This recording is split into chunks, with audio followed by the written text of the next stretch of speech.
এই ধরনের মানুষের কাছ থেকে চুরি হতে পারে এটা আসলে ভাবা যায় না।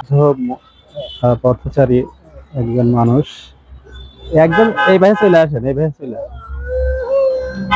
ওইটা ফোন, ওইটা এক পাশে ফোন, এদিকে এক পাশে ফোন দরকার নেই। আয় আয় থাক, ওনার ওই জায়গায় একটু নেন এক পাশে, পরে চলে যায় না।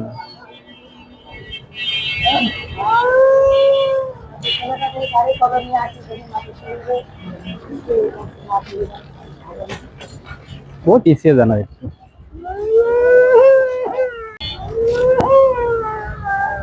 কান্দেন না।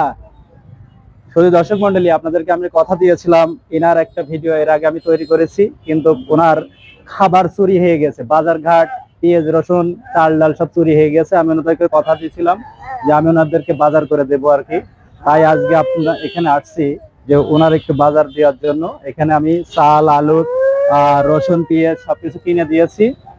আসলে খুবই কষ্টদায়ক ব্যাপার যে এই ধরনের মানুষের কাছ থেকে চুরি হতে পারে এটা আসলে ভাবা যায় না।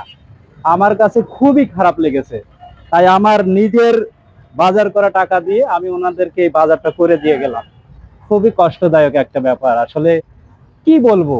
মানে এই এই পৃথিবী থেকে এমন মানুষও আছে যে এই জাতীয় মানুষের বাজারঘাট চুরি করতে পারে? এটা কি সম্ভব? আসলে খুবই দুঃখজনক একটি ব্যাপার। আসলে নেন, এই এই বাজার আপনাদের করে দিতে চাইছিলাম, এই যে আমি করে দিয়ে গেলাম, ঠিক আছে? এটা করে দিয়ে গেলাম। আপনারা যেখানে থাকেন, ঝিনাইদহ শহরে থাকলে আমি মাঝে মধ্যে খোঁজ খবর নিয়ে আপনাদেরকে আমি যতটুকু পারি আবার করে দেবো, ঠিক আছে? দোয়া করবেন, ঠিক আছে? আমাদের দোয়া করবেন। ভালো থাকেন, কান্নাকাটি করেন না, সমস্যা নেই, আল্লাহ ভরসা। দর্শক মন্ডলী, কেউ দেখে না, ওরা দেখার মতো আসলে তো কেউ নেই। আপনাদের দেখার মতো কেউ থাকলে তো আর আসলে এইভাবে থাকতেন না। ঘর নেই, বাড়ি নেই, কোথায় থাকেন, রাস্তায় থাকেন, এটা আসলে তো কষ্ট। তো দর্শক মন্ডলী, এই ভিডিওটা আপনারা সবাই বেশি বেশি করে শেয়ার করে সবাইকে দেখার সুযোগ করে দেবেন, এই জাতীয় মানুষের যাতে সবাই পাশে থাকতে পারে।